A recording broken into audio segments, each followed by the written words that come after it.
see myself simply as a musician, a sound creator. Being a musician is this never-ending journey of discovery.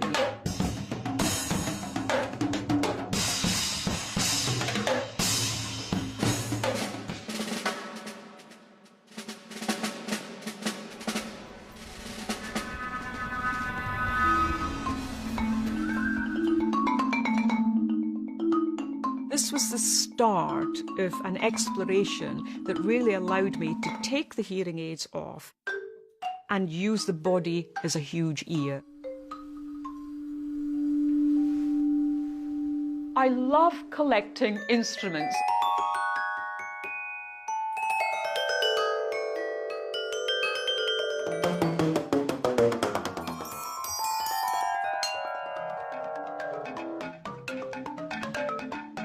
I've been doing this for so long and I still get really excited about it.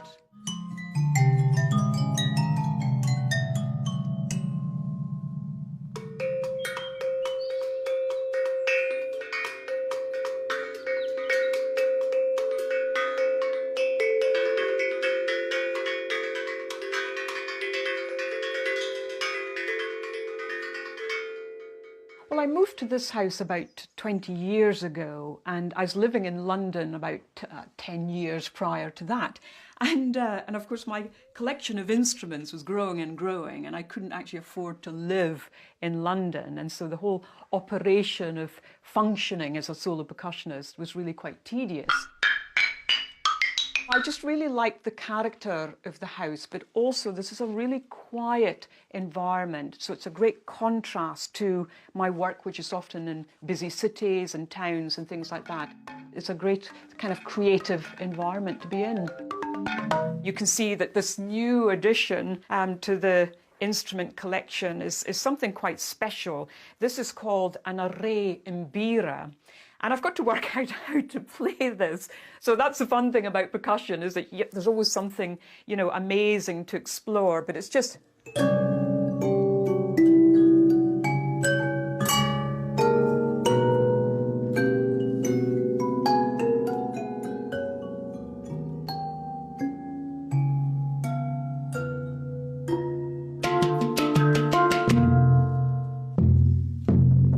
is where, you know, a lot of the physical creativity as the musician happens. And, you know, there I'm the percussionist, I'm the musician, I'm the sound creator, you know. So it's a very creative place to be.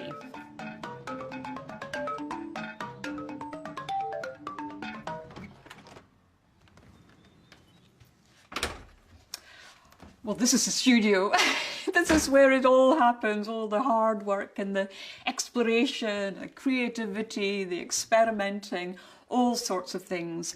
There's one piece that I'm preparing at the moment that uses marimba and vibraphone and a kind of multi-setup, but it also uses lots of chimes and bits and pieces that I haven't set up, partly because of room. Are you a bit of a collector? I love collecting instruments, so you can see that even on the windowsills, you know, I've got instruments kind of stacked between the two windows. You know, anything is relevant to what I do. So it isn't just about having a very nice, beautiful marimba or an expensive piano or the best snare drum or something like that. You know, something like a little music box might be really meaningful. So I'm always on the lookout for objects. If we go over in this direction, this is my little cupboard here, because of course things like sticks and mallets are so important to explore, and I've got to be organised. So in here, you can see it's just a minefield of lots of different sticks. It may look disorganised, but actually I know exactly which tool I want to experiment with.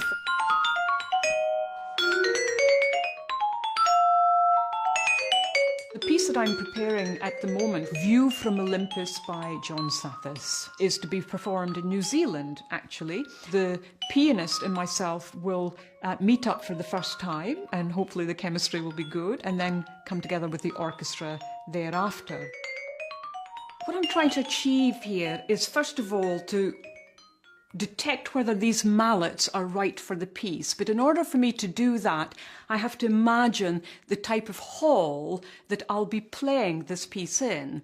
So I know the hall is going to be extremely reverberant. So I'm actually using particularly hard sticks. But also I want to see if I can create some dead strokes, so non-resonant type strokes, in order to get the clarity when I am in a wet acoustic. So although I'm actually practicing here within my four walls, in my head I actually have the venue, the auditorium, that will actually be my main instrument that I paint sound on.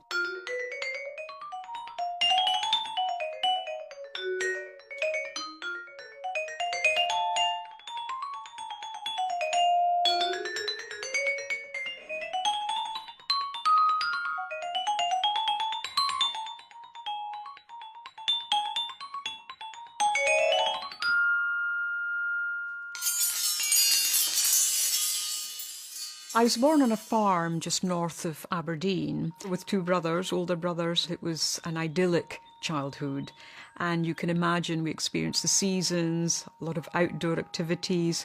And I remember in the farmhouse we had a piano that was more of an ornament than an instrument, I think. But it was enough to fuel the interest of an infant. And of course I would just, try to climb on the stool and go bang, bang, bang, bang. But that was really the beginning of the musical experience.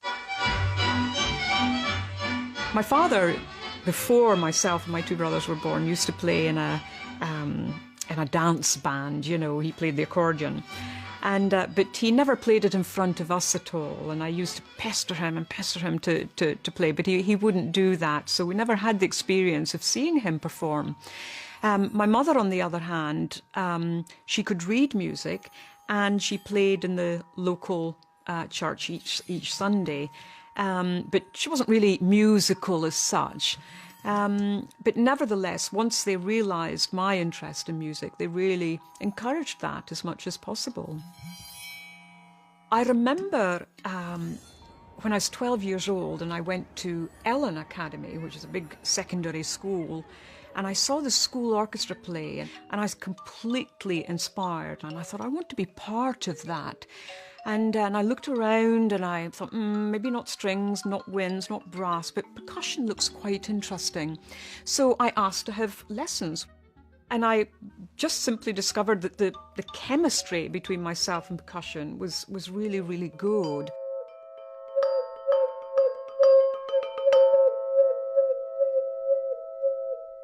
I began losing my hearing from the age of 8, and it was all very, very gradual indeed. And we discovered that the nerves in the ears were deteriorating. But of course, when you're that age, you don't think you're actually losing your hearing or becoming deaf or something. The body just completely adapts. It finds other routes to deal with things. And when I was about 11, 12 years old, I then was kitted out with hearing aids. But of course, at the time, I thought everything needed to be louder. And as a musician, of course, when you're striving to hear something through the ear and you think that volume is the answer, you lose your sense of touch, your sensitivity, you lose your balance, you lose any kind of sense of teamwork. Until eventually my percussion teacher, he thought to himself, well, hold on a second, these instruments that we play really resonate. They really resonate, they vibrate. So if those drums vibrate, can the human body also vibrate?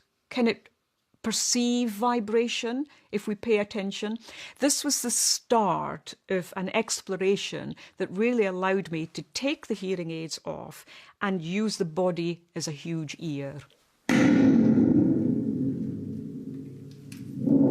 For me to be in crowds, for example, is extremely difficult and extremely tiring and quite confusing as well, because you've got no sort of realisation where the sound is coming from.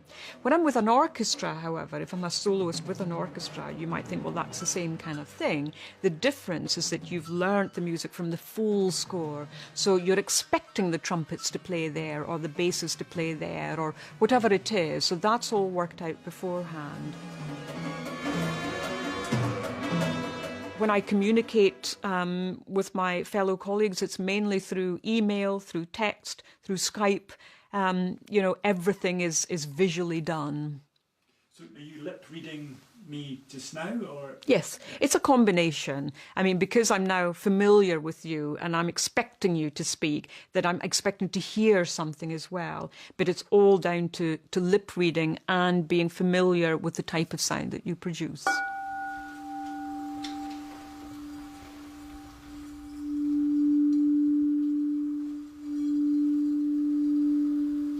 I think it's in my nature to be a fairly focused, driven person. For as long as I can remember, I've been like that. And I think that the only time that I felt the hearing aspect was something that drove me was when I had an issue getting into the Royal Academy of Music.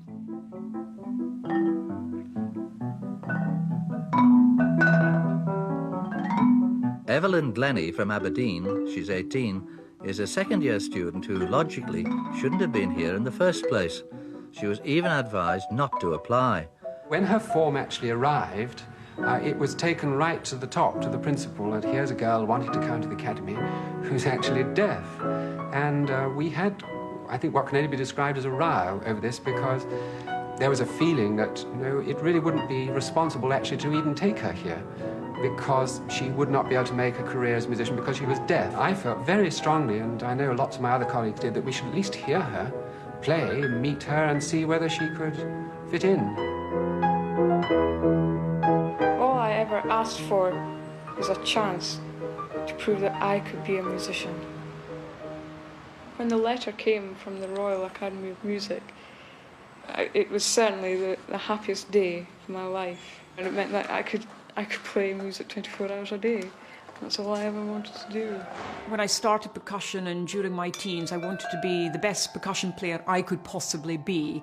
And I felt, well, I had to practice many hours a day and, you know, delve into as many different styles as possible. And I realized that that was just like throwing yourself into a whirlpool. It was never ending. And in my 20s, I wanted to be as good a musician as I possibly could be.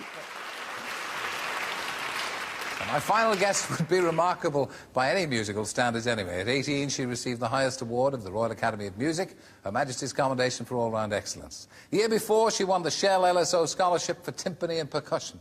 She's an accomplished pianist, and she's been hailed as one of the Royal Academy's outstanding students of all time. And since the age of 12, she's been profoundly deaf. Now, we'll talk in a moment, but first, Maple Leaf Rag is played on the xylophone by the brilliant Evelyn Glennie.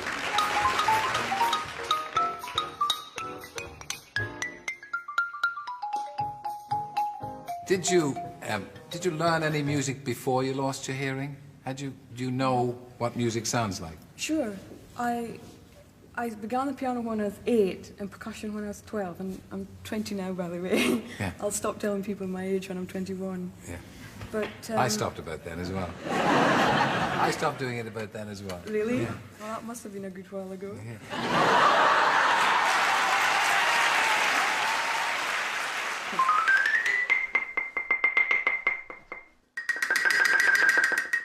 I don't have a main instrument. My choice as a solo percussionist was to be a multi-percussion player. So really my philosophy is that whichever instrument is in front of me, that's my favourite instrument. If I'm striking a cymbal, that's my favourite. If I'm striking a conga, that's my favourite. If it's marimba, and so on. And likewise with the pieces of music, whichever piece is in front of me, I feel that's the greatest piece of music ever written.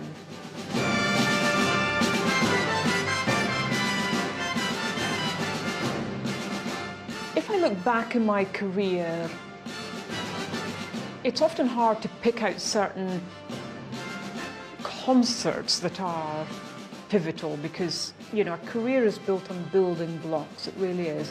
But repertoire-wise, it's slightly easier to pick the repertoire. And I think for me, one piece in particular, Veni Veni Emmanuel by James